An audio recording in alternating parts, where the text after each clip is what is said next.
Good news, bad news. A lot of people drink a beer, but craft brewers are still struggling. Welcome to the Brewmance on the radio. My name is Rob Hunter, joined by Mike Russell. We get together because we know that the business of division is thriving. And we think, you know what? In these crazy times, we're all yelling at each other on social media. Let's just crack open a beer and have a conversation. So each week we grab a beer, but we're doing it in separate locations this week, the radio show, because I'm on vacation. Mike is in the studio. Mike, what are you drinking today? Oh, I was excited about this. I can't say it on air, but it is essentially F-COVID. Let's say basically what it is. It is a beer that spells out the words, the naughty F word and COVID on it. It's from Ale Asylum, and this is their Pilsner. They have an F-COVID 2.0, which is a hazy, which I got for you, Rob, so we'll do that on our podcast next week.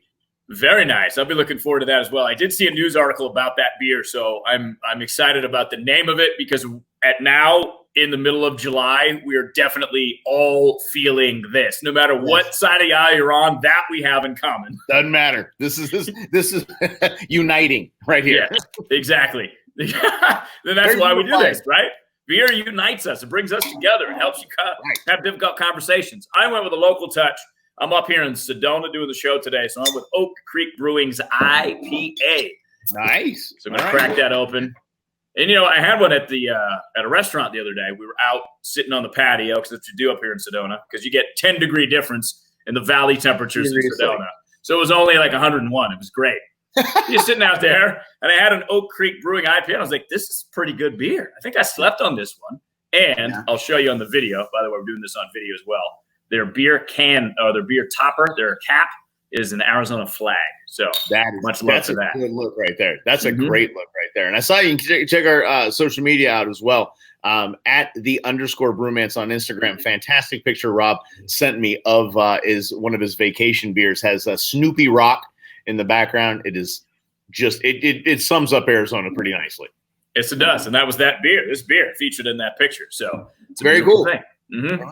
So let's talk about the good news, bad news, if we will. So the bad news is craft brewers are struggling, which we knew they would because we thought, okay, look, we're going to close down in March. Let's get these things open. But then we saw a spike in cases, not only here, but in like 40 states. So a lot of breweries either hadn't been opened yet or are shutting back down or modifying so they have outdoor seating. Because it's like New York, only allowing people to eat and sit down outside, not even inside yet. Right. So that's a struggle. Now, the good news is when you go to the store and you buy beer, craft beer sales are up 23%. Yes, that's right. And because a lot of those breweries had to go with canning. They had to go with canning and find some way to distribute in a hurry just to keep their doors open. A lot of like our friends at Saddle Mountain who had the 643 Session IPA, they made that exclusively for kegs at spring training facilities. So when spring training was cut, they had to bottle that and get it out some way, somehow. And I drank most of it. We canned it for Mike Russell. We actually had a message. We had a message from Laura Hansen, the owner of Saddle Mountain Brewing, on our social media saying, just so you know, we're to our last keg of 643. So I ran out there and got at least one more growler fill. They're out of bottles. They just had one keg left, and that's it, a fantastic beer. But that's one of the reasons I think that craft beer sales were up is because the breweries had to find some sort of method, a quick way to get their beer out to the masses. And I think that probably, when you're stuck at home, and we've kind of come up with this conclusion, as you get a little bit older, you want more quality in your life. So you might not want the quantity. So you're going to go buy a 12-pack, let's say a 30-pack, a Miller Lite, a Coors Light, or Bud Light. And you can go through 10 of those in one sitting and feel all right. Mm-hmm. But you don't get the taste out of it. So, now that I'm 42, I'm like, I'd rather have 2 of these than 6 Bud Lights or Michelob Ultras or whatever. And exactly. I think that is probably what's happening too. The availability of craft beer helps. It tastes better. It's up 23%. People are in the 30s and 40s are like, look, I've drank my share of sub-premium beers, they've called it. I want to drink good things. I want my taste buds to be like, yes, thank you for rewarding me. But wait a second, Rob.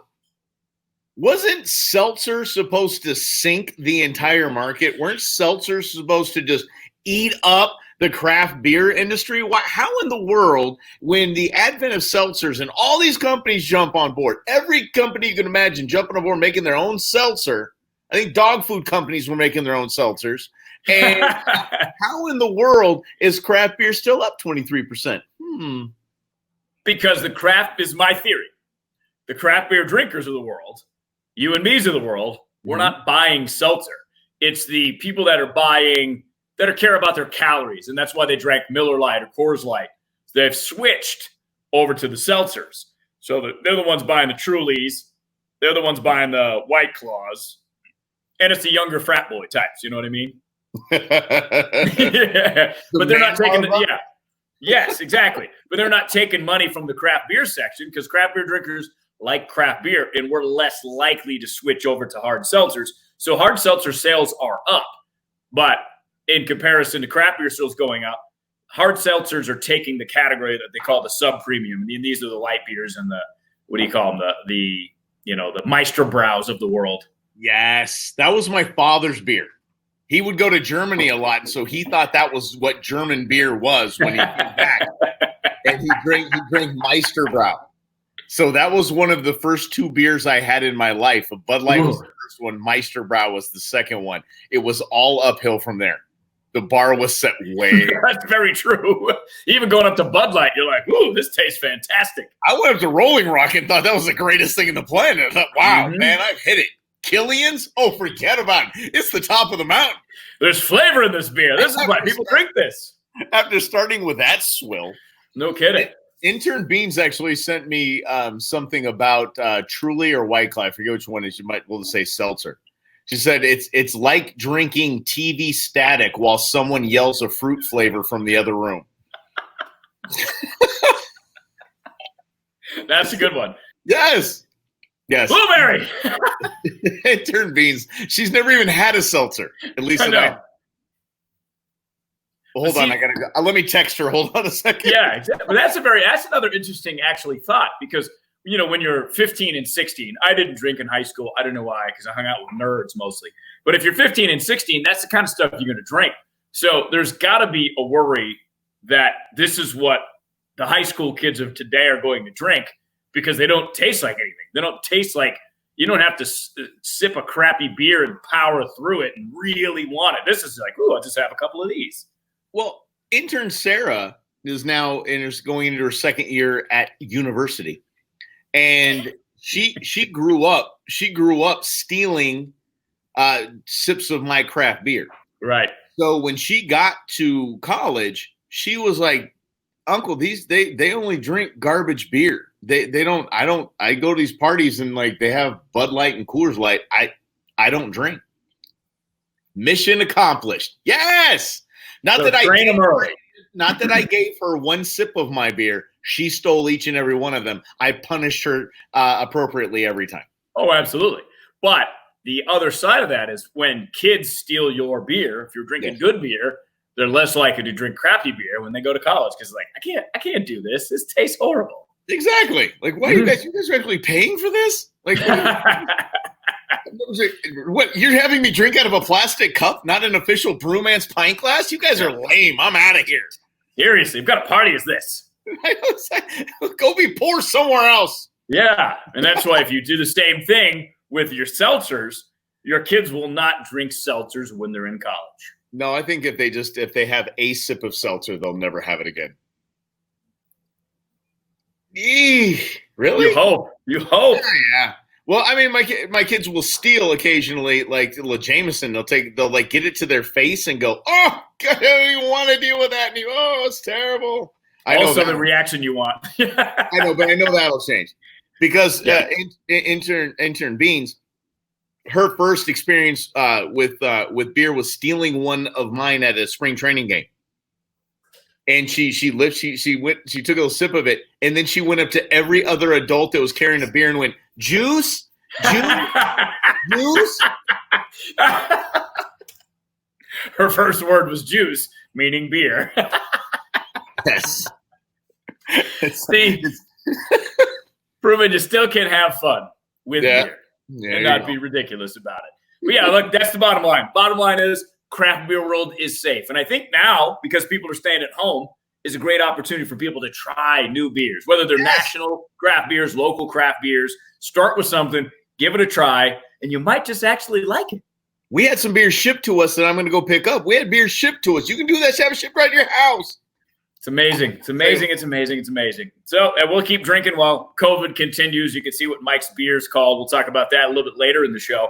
In a moment, we have more interesting beer news for you, including what Trader Joe's is doing. They're making their own beer. Stick around. We'll tell you all about it on the Brewmance on the radio here at 550 KFYI. Burger King continuing to be the king with beer? That's right. It's Brewmance on the radio. Thanks for hanging out with us. He's Rob Hunter. I'm Mike Russell, broadcasting from remote locations as Rob Hunter is on vacation. So nice enough to hang out with us and get us going. What you drinking over there, buddy? Oak Creek's IPA. Oak Creek Brewery up here in Sedona, where I'm broadcasting from, about as local as you can get. It's like 2 miles down the road. Nice. He is staying local, so the streak is still alive. Because I brought a beer called Blank COVID. And I say blank because it is the naughty of naughtiest words. So this is by Ale Asylum. Yeah. Speaking of vacation, though, did you guys bring beers up there? Like, you look like you're at you can check us out on YouTube as well and on Facebook. You guys look like you're in a house, are you in a house? Where are you at? So we have a timeshare. Amy and I, Lady Brewmance and I, bought a timeshare way back in the day. Yeah. So the lovely part about this is most of the time in Sedona in the summer, they always have availability. It's like an hour and a half from the house, and they have a kitchen. So as far as beer, we did not bring any beer because I was going to buy some when I get up here. Okay. You always like to kind of see what kind of local beer they sell. So I've been drinking this, but in addition to the beer, we've also found some new vodka to try, new for us. Okay. It's a Japanese vodka brand. What's it called? Haiku or something like that. Amy's going to grab it. Yeah. It is called, Haku. It's not haiku, but it's Haku. Haku vodka. Yeah. Bring that over. Well, wait a second. So you went to Sedona and you found Japanese vodka. Yep. You can't even say when in Rome. Exactly. But, sometimes you get surprised and you try new things, and this vodka is made from rice. Wait. Bring that bottle back up. So you enjoyed it. Wow, look at that. You're already halfway done with that bottle. Yeah, I think that was the first night. So I was like, kid. I felt that one. Nothing wrong with that. But I'm going to California next week and taking the fam, loading up the family truckster, all that noise. And I'm taking, because I'm going to visit some locals out there, I'm taking a bunch of Arizona local craft, going to kind of spread the love out there to California. Let them know what we're dealing with. Those dang craft beer snobs out there think they cornered the market. They're about to get a taste of Arizona. I'm taking a lot of beers out there. I like that. Yeah. Trade. It's like a beer trade. So I'll bring my Arizona beers. You're going to buy me some California beers. We'll do an exchange. I'll drink some while I'm there, bring some home. Life will be good. And so in the next couple of podcasts, we'll definitely have some California beers, some local stuff that I don't think we can get out here. Like Bootlegger's Brewery, I think is nice. Solid. They always say their knuckle sandwich is comparable to a Pliny. Really? Plus, I love the name, Knuckle Sandwich. Knuckle Sandwich. Did your dad ever say that to you? My dad always used to say, you want a sandwich? I'll give you a knuckle sandwich. I say it to my kids like daily. Yeah. So what kind of sandwich you want? You want a single knuckle sandwich, double knuckle sandwich? What do you want? Make my knuckle, Dad. This thing, exactly. Put some hot sauce on there. Make it a haymaker. Whoa. But I'm actually going to bring back some Pliny for us. Ooh. Because they changed the way they do Russian River Brewing. You can typically only buy it either in the tap form. You go to a particular place, bar, restaurant, whatever, that had it, but only a limited number of restaurants across the country have it. Because I had my first one in Philadelphia, Pennsylvania, of all places. Yep, right. They're covering Hillary Clinton's Democrat convention. And like you do. Well, yeah, like you do. And Amy and I were sitting in a restaurant. We're just having a drink. And she's like, yeah, this place is kind of lame. So she's looking. She's like, Rob, this place has Pliny. I was literally like, check, please. Yeah, because I was like, and it's like they just tapped it, so we're like hustling down the street, like it better not be sold out by the time we get there. So it's great thing. There's a place in Newport Beach that you go into the bar and they had Duff beer on tap, and that from The Simpsons, and you would ask what's the actual beer, what's it, and they said, oh, that's Coors Light, and then I went and ordered something else. Come to find out that was actually Pliny, because only non-locals would ask what is actually in the Duff tap, where the locals would know that that's Pliny, and they'd say, give me a Duff beer, and that's what.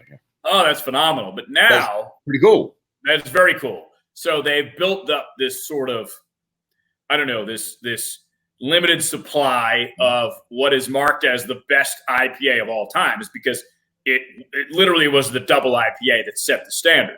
Yep. So now Russian River Brewing is letting people in California order some, or you can only ship it to an address in California.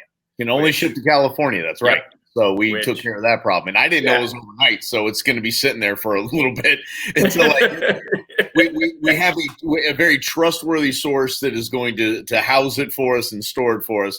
And there might be a bottle or two missing, but I think we'll be okay. Storage fee. That's okay. We're okay paying a storage fee. I told him it's okay. I told him I drink it when we get there, but I think he might take that as drink it while I'm on the way, or just the thought of me being there. He might drink it as well. So, and I don't blame him. It's Pliny. Yeah. It's a dang good beer. It is a dang good beer. Let's get to Burger King, though.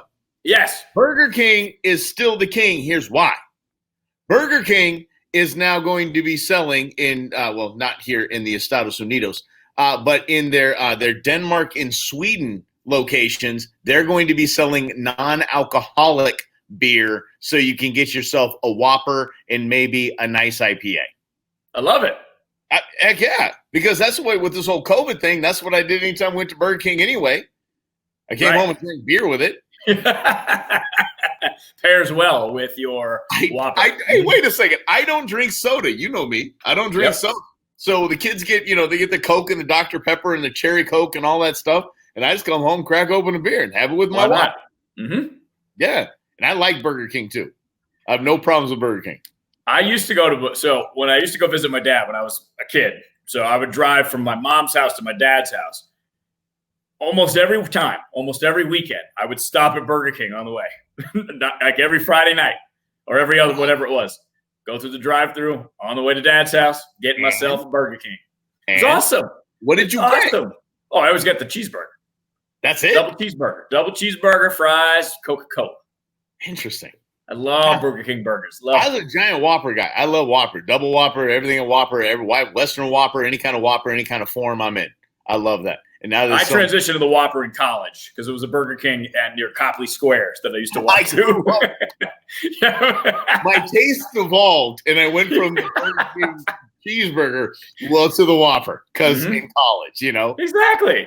Yeah. Upgrade. Spend that extra 99 cents. But I understand this is in Denmark, but I mean, it in the fast food industry in this nation has been an essential business. I still do not get that. It doesn't make sense to me, but it's been an essential business. And if you now have to compete, because in a lot of cases, that's where people were going to. It's the only going out to, stuff that they don't cook in their kitchen. That was their only option. So those fast food businesses, they had to compete for your business, because they were going to take it to Burger King when Taco Bell needs to, start selling Dos Equis or something like that. Absolutely. Especially to go, just don't drink in the car. We know it's illegal. There you go. So I love that because, again, it's innovation. It's changing rules. It is, being the first to do something. And it also, I look at those countries and I'm like, man, they have so many less rules when it comes to that than we do here in America. And I love that. They're like, whatever. Let bygones be bygones. Because what Sweden did during COVID is like, this is all personal responsibility. You do what you feel is best for you and your family. If that means staying home, stay home. If you want to go out, go out. You want to stay open as a business, stay open. And they're kind of doing the same thing here. They're saying, look, we trust our people to do the right thing. And especially since it's non-alcoholic, but at the beer is at the Burger King. But still, they're saying, you know what? We don't have to have all these rules and regulations on what restaurant can do this and do that. Well, speaking of rules and regulations, though, here in Arizona, we just had our gyms shut down. All of our gyms are by executive order of our governor, and a couple of the gyms stayed open. and lost their liquor licenses. Uh-huh. And I think, like, collectively, we also scratched our head and said, a gym has a liquor license? Immediately went online and signed up. Yes, sign me up. Hey, honey, taking the kids to the gym. Oh, that's so great. Yeah, uh-huh. Yeah. Why aren't you losing weight? I don't know. I walked on the treadmill. Did you really? I dropped the kids off at the treadmill spot and I went down to the bar. Forget that. That sounds like the greatest idea ever. And do people hang out there at the bar in the gym? It's like after you work out, you hanging out, and you're like, hey, I just earned my IPA. I'm just going to hang out and have a drink. I don't know because I belong to that gym, but not those locations. And they only have like vegan cookies if they have anything that's not like, health food. It's like vegan cookies. I couldn't imagine getting a good beer there. If so, I'm in. Exactly. We have to go explore. No doubt about it. Once they're opened back up again. Yeah. In a moment, speaking of cookies, Trader Joe's is actually making their own beer. There's a cookie tie-in. I'm already like, I'll tell you about it in the Brewmance on the radio next. 550 KFY. Cookies and beer. Do they go together? Who says they can't? It's the Brewmance on the radio. Thanks for hanging out with us here on 550 KFY. My name is Rob Hunter, joined by Mike Russell. You also might know us as Russell and Hunter. In the afternoons, weekdays, 4 to 7, right here on 550 KFY. This is our beer show where we talk about beer culture, things going on in Arizona. And it's I guess we can call it our escape. Because, look, bottom line is we created the Brewmance because we realized we were having great conversations while sitting down over beers. So that's what we do. We drink beers, have great conversations. By the way, this is Arizona's only beer radio show. Each of us had different beers of the week. This week, each week, we do grab a beer of the week. Most of the time, it's the same beer. This time, it's a little different because I'm broadcasting on vacation, Mike. That's right. Studio. Mike, what are you drinking today? It's the naughty word, the naughty F word, COVID. That's what it is. That's this. Yeah. Once again, Madison, Wisconsin. And I bring this. We do stick local, but this beer was so fun, and I had to get it. And Jody went and got it for me while I was broadcasting our show to make sure that it wasn't sold out by the time I saw it on social media. I said, get to Tap Savvy and get it now, right now. That's very cool. Very well done. Well done. I am sticking local because I don't have access to that beer. So I'm going with Oak Creek Brewing's IPA because I'm actually in Sedona where this beer is made. And I'm on my second one because, after all, it is vacation. So why not? And you're in Sedona. That's you're not wrapped up in the vortex, or have you seen Aliens yet? I don't. Sedona's very long. Yeah, no, I did. We did do a hike at the airport, which is one of the 4 major vortices here in Sedona. Very nice. Really? Yeah. Was it life-changing? Was it soul-changing? Totally. I could see colors. No, it was fine. Were you drunk? At that time, no, but I did have 2 beers prior to that. Okay. Because Sedona has, at the airport, they have like a restaurant. And I had some fried chicken, which was delicious. They had Tower Station on draft, which, of course, made up in Flagstaff, Mother Road. And they had Brian Helton's Pilsner on tap. So I'm like, all right, beer with a view. That's what I'm doing. Oh, all right. Mm-hmm. Nice. We went for a hike. Yeah. Okay. Now, that's probably why I didn't get abducted by aliens, because I had 2 beers. I have no idea how you are so thin and you eat as much sugar as you do, because I had to kill sugar to not be a big fat man. So you mentioned beer floats. Uh-huh. No, beer and cookies is what you did. You had beer floats on the rundown here, but beer cookies? What are you talking about, Jam? So Trader Joe's is making their own beer. And they have a pretty decent beer section if you go into a Trader Joe's. But they also sell something called cookie butter, a deliciously unusual spread reminiscent of gingerbread and made with crusted biscuits. They are turning this into a beer, plus they're going to do 3 other what they call dessert beers on the horizon. I'm excited about this, Mike, because I would never think that you would put cookies in beer. And, you think maybe around Christmas time, you might have some gingerbread or some cinnamon in a beer. This is straight up cookie butter beer. It took them apparently 18 batches to get it right.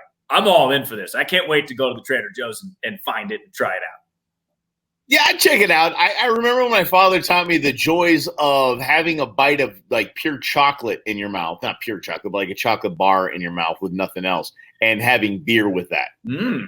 And he exposed me to that at a young age, by the way.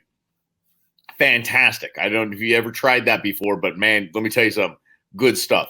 But now that I don't, this is what the thing is lame to me, is that now that I don't eat sugar, I now I want to try all these. I want to try the cookies and the beer. I want to try the Girl Scout cookie pairings that people keep talking about all during Girl Scout cookie season, which you are, and you don't like that whole Girl Scout cookie thing. But only because they're like $6 a box and you get 7 cookies. You don't get 7 cookies, man. Highway robbery, There's like man. Pretty Thin Mints in there.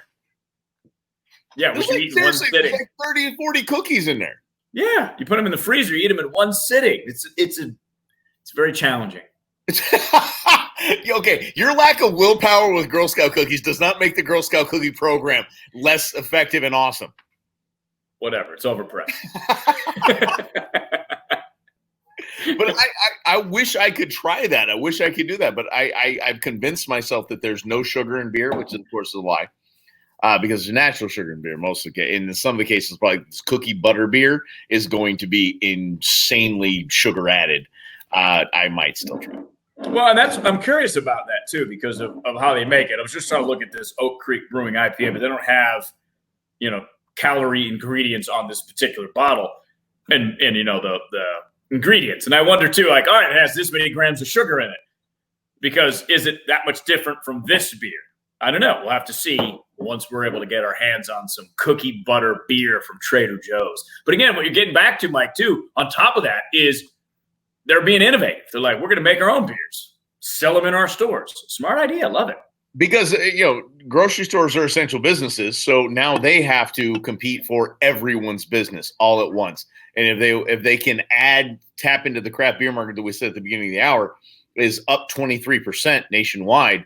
If they can tap into that, it's going to bring more people now that I think that one of their biggest competitors, Whole Foods, now owned by Amazon, has financial backing to absolutely wipe them off the face of the planet.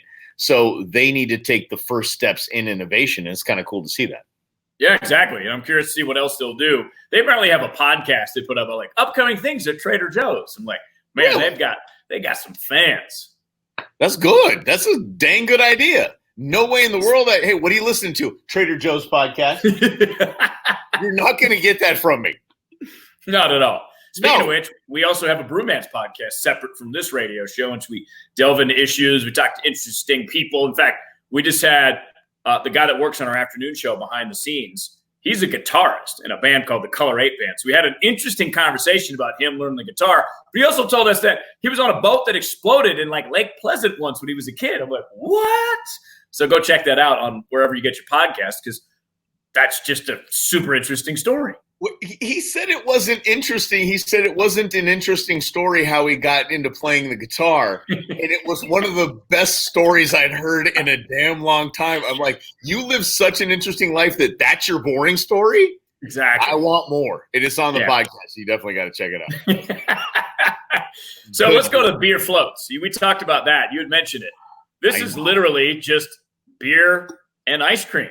Like, this is another thing that you're going to have to miss out on, Mike, but it sounds amazing, because you could do this with an IPA. You could do this with a stout. You could do this with basically any kind of beer. Even this one author did a Belgian white ale and put some ice cream in it and just gave it a shot. Like, why not? Well, I think it goes down to what kind of ice cream you put in it. And when I did kick the sugar habit, I was in I was in Kansas City, Missouri. And I was visiting some cousin-in-laws, and I had 1554, the New Belgium 1554. And so one of the cousins took a drink of it and said, this would be a great float.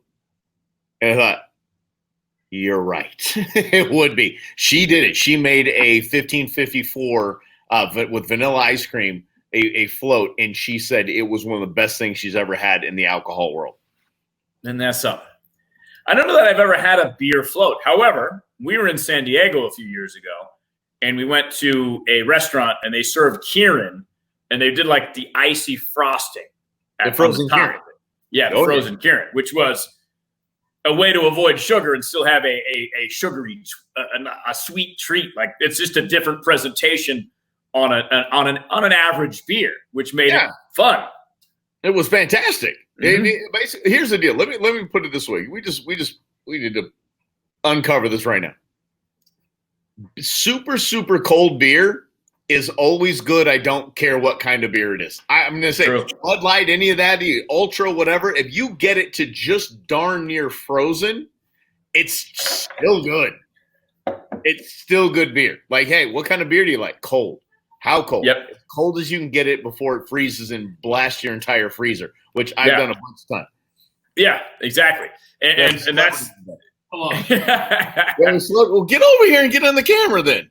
Oh, This is our boss man right here. He's coming in and saying hi on the show. That's Aaron. Say, hello, everyone. Yes. Hi. There you Thanks for the hazy recommendation. Oh, you having that one? Yeah, I am. It's good. He's having the hazy COVID. So I'm having the Pilsner COVID, and he's having the hazy version. And I'm having Rob's regular IPA. Oak Creek.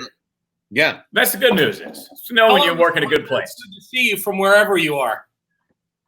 From the mysteries of Sedona. Yeah, he's in a vortex. I have news for you. Okay. To be aware of. Fantastic. And yes, so Rob, take us to break. Bossman has some breaking news for me that I need to talk to him about. So you got to take us to break, buddy. You got 25 seconds. Can you do It's it? a perfect, beautiful thing. I think I can handle that. This I'm is in. the Brewmance on the radio, Arizona's only craft beer radio show. Appreciate you hanging out with us. In a moment, we take our beers of the week and we review them to see if you should try them. So it'll be Mike's blank COVID, and it'll be Rob's, mine, Oak Creek Brewing IPA. Stay right there. We'll be back in a moment. You're on 550 KFYI. Maybe we just start a war on beer because the war on drugs worked out so well. Our borders, oh yes, the new confiscated drug of choice is beer. Come on. What? This is Brewmance on the radio, Arizona's only craft beer show. He's Rob Hunter, drinking from Sedona, Arizona. And I'm stuck here in Pahonix drinking. Rob, what you drinking out there, pal? Oak Creek Brewing's IPA, brewed right here in Sedona, AZ. I'm going with the name I can't mention on radio, so I'm just going to show this to the video. It is a bad, naughty word, and it says COVID on it. So blank COVID. How about that? We'll go ahead and say that. Rob, there are confiscations going on at our southern border, Arizona being the ground zero for the immigration debate. And the drug movement from our southern borders to the United States is crazy. There is something new that is being confiscated at the border because of COVID. Oh, yeah. So here's the deal. A lot of us Arizonans, maybe Southern Californians, maybe people in New Mexico, wherever, drive down to Mexico. Like Rocky Point is, 3 hours from Phoenix? Yeah, about. And, I'm not daring enough to drive in Mexico, but I love Mexico. I like going to Mexico. I don't want to drive in it. But nonetheless, a lot of people do. Line up at the border. You got to get checked when you go into Mexico by the Mexican Border Patrol. We're not sneaking in drugs. We're sneaking in beer.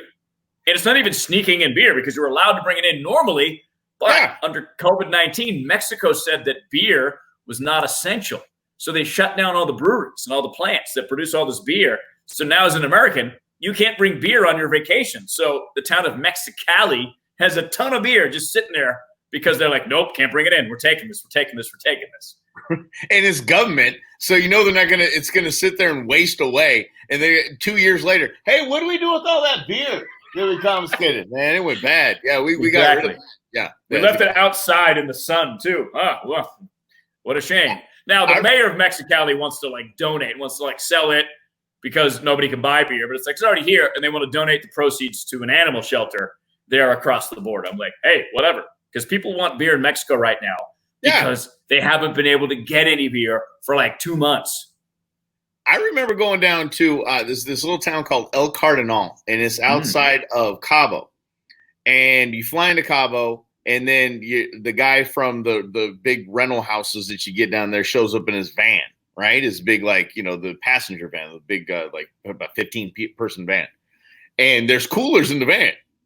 And so you get in there, and you crack up. He's like, just you got to wait. You got to wait. And I'm like, okay, waiting. Driving out of the airport, driving, I open the kit. You got to wait. And I'm thinking, man, when do I get this? And then he goes, just 2 more minutes. And we go up to this checkpoint. Guys just strapped with ARs. Guys are loaded like SEAL Team 6. And they say something in Spanish to him. He says something in Spanish back. They wave us through. He goes, okay, now you can open up the cooler. I'm like, oh, man.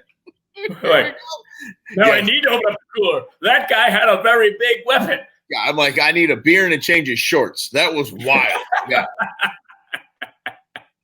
But That is crazy. But yeah, obviously everything's an overreaction, in especially government wise when it comes to COVID. So it doesn't surprise me that we're getting beer confiscated at the border because of the COVID. Well, and bad on Mexico for saying that beer is not essential. How do you think we're going to get through lockdowns and quarantines and staying at home? We need beer. Hello, it is the most essential of the essentials. Right. Look at we're having this debate this week about opening schools or not, but liquor stores can stay open, but schools can't. So liquor stores essential, schools, not so much. Whatever. Who cares? Get my kids back to school quickly, please, or I'm going to be drinking way too much of this. I've already been drinking way too much of this. Well, because they've already been cooped up for 4 months already. If you add another month or 2 or 3 to it, because I'm hearing rumors, Mike, that might not be kids in schools until maybe October, actually physically in schools. And it makes every parent, especially 2-income parents, people with 2 jobs, things like that, makes them. Can you imagine what they're going through? Can you imagine what these parents are going through? It drives them to drink craft beer. If now's the time, introduce yourself some craft beer. It'll help you through it, parents. It's gonna. Plus, you'll get more taste for your buck, and you get more bang for your buck because typically these are higher in ABVs. So this one, for example, is 6%. This Oak Creek Brewing IPA. So if you're traditionally drinking a 4% beer like a Coors Light or something like that, 3 of these is the equivalent of like 6 of those. This one's a 4%. I'm getting chipped. But it's also a Pilsner. It's a Pilsner. Yes, it is. Let's talk about this Pilsner, shall we? Now we'll talk about this. This is the FVck, and it has the real word on there. FVck Pilsner out of Madison, Wisconsin, the Ale Asylum. There's 2 versions. One is the Pilsner, and then there's the 2.0 version, which is the Hazy IPA, which we'll have on our podcast next week. But as far as the Pilsner form is concerned, it's a basic Pilsner. It is. This doesn't have a lot of the punch like a lot of our local craft brewers have when it comes to their pilsners. There's a distinct craft punch to it, and it sets itself above like the Budweisers and things like that. This is I'm not ripping you guys. This is a Wisconsin beer. This is very Wisconsin Pilsner. It's a no frills Pilsner. It's exactly. But by the way, you know me. I like real advertising, no fake advertising. I really hate that stuff. So when I see Wisconsin Pilsner, I'm thinking, yep, this is exactly what this is going to taste like. This is where they're at. So on a scale of 1 to 10, I'm saying 6.5 because it didn't overwhelm me at all. But see, it's very interesting because there are certain regions in this country that make craft beer that have certain distinctions to them. Wisconsin being one of those kind of like upper Midwest has a distinction to it. So, for example, I've had several IPAs that are from my original state of Massachusetts, my born state, and they just taste different than the West Coast IPAs. Now, West Coast IPA is a thing for a reason. Hoppier, a little more bitter. It's a different process. There's a distinct taste to New England type IPA, not hazy IPAs. But an IPA that's made in Massachusetts, New York, Rhode Island, Maine, it's a different kind of flavor. Yeah. And I favor the West Coast IPA style way more than even if it's a West Coast IPA made in Massachusetts, it still tastes different. I don't know if it's the water. I don't know if it's the hops and the availability. I don't know if the West Coast brewers this is what we prefer to drink, this style, whereas in the Northeast, that's kind of the go-to. That's what people's flavor profiles are. So I imagine that's kind of the same thing. But in our travels, we've noticed that. So the South kind of has a distinct kind of flavor. The West Coast definitely does. The upper Northeast does. And obviously the Midwest does too. And next week I'm bringing Arizona flavor to California. They're going to learn what's up. Right. And I'll bring some of their love back with me. We'll see. Well, and this is what is very interesting too, because I think our Arizona beers and all the places that I've been to quite a few, and I go to craft breweries in every state, or at least try craft beers in every state. I still think Arizona, for what we get, is, we want to talk about bang for your buck. You are more likely, I think, to run across a real high quality beer here than you are in many other places. I agree with that. Because, I mean, listen, understand, Arizona craft beer industry has had a chip on their shoulder for several years because they've been getting passed up by Colorado, passed up by San Diego, Southern California breweries, and never really getting the respect that I think that they deserve. And it's actually pushed, I think it's pushed the game up. I think it's given us a better offering and a better quality of beer.